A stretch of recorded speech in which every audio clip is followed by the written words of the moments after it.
Senator Maldon. Senator Ketter.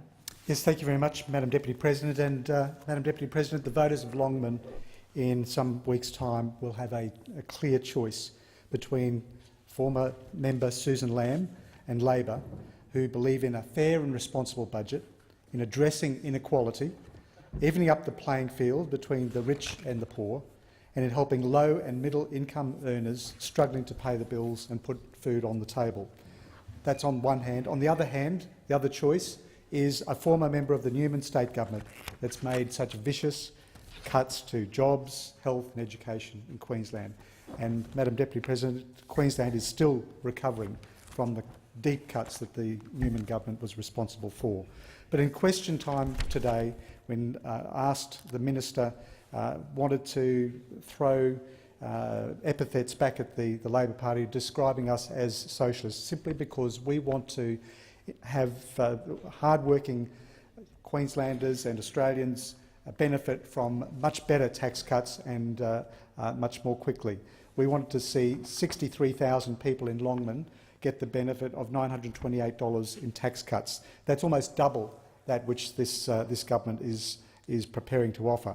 But of course there are strings attached with this government, and they want to play political games with that, tying it to the unfair elements of their total package. We know that Mr Turnbull is not looking after the state of Queensland. We know that his priority is handing $80 billion to big business and the banks, that the biggest winners from Mr Turnbull's personal income tax package are the wealthy electorates in Sydney and Melbourne. We know this from modelling by the respected organisation NatSem and the Australia Institute. And I just wanted to go to the top 10 federal electorates that will benefit from this package according to the Australia Institute. And of course, number one, we've heard in question time today, Wentworth, the Prime Minister's own electorate, is the main beneficiary of this tax plan. Surprise, surprise. Then we go in order: North Sydney, Warringah, Sydney, Melbourne Ports, Higgins, Bradfield, Kooyong, Graindler and Goldstein. There are 7 of those top 10 beneficiaries of this government's tax plan being Liberal electorates. So it's quite clear that the biggest winners from this tax proposal are the wealthy electorates of Sydney and Melbourne. And we can see that all the top 10 electorates come from those cities. The average household in any one of these top 10 electorates would get at least 50% more than the average Australian household. And as I've said, Prime Minister's own seat of Wentworth is the largest beneficiary. The average increase in disposable income for households in Wentworth is almost twice that of the average household, with more than 2.5 that of the average household in the lowest rank electorate. When you come to the bottom 10 electorates, those electorates which miss out on the benefit of the tax cuts, we see that in the bottom 10, Longman is there. It's in the bottom 10 at 77% of the average of the benefit. And this analysis comes from NatSem. It's not Labor Party analysis. It's a respected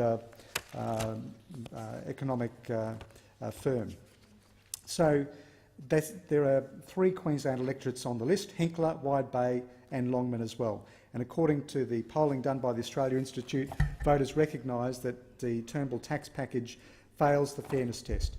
In contrast, Labor's better, fairer tax plan would give low and middle income earners in Longman bigger tax cuts, as I said earlier, in many cases double now than what's on the table. Under Labor, a worker on $50,000 a year, which is close to the median income, there are just as many people earning above that as below that, will receive a tax cut of $928 a year, up from what the government's proposing of $530. And a couple earning $90,000 and $65,000 respectively will receive a tax cut of $1,855 a year, up from $1,060 from the government.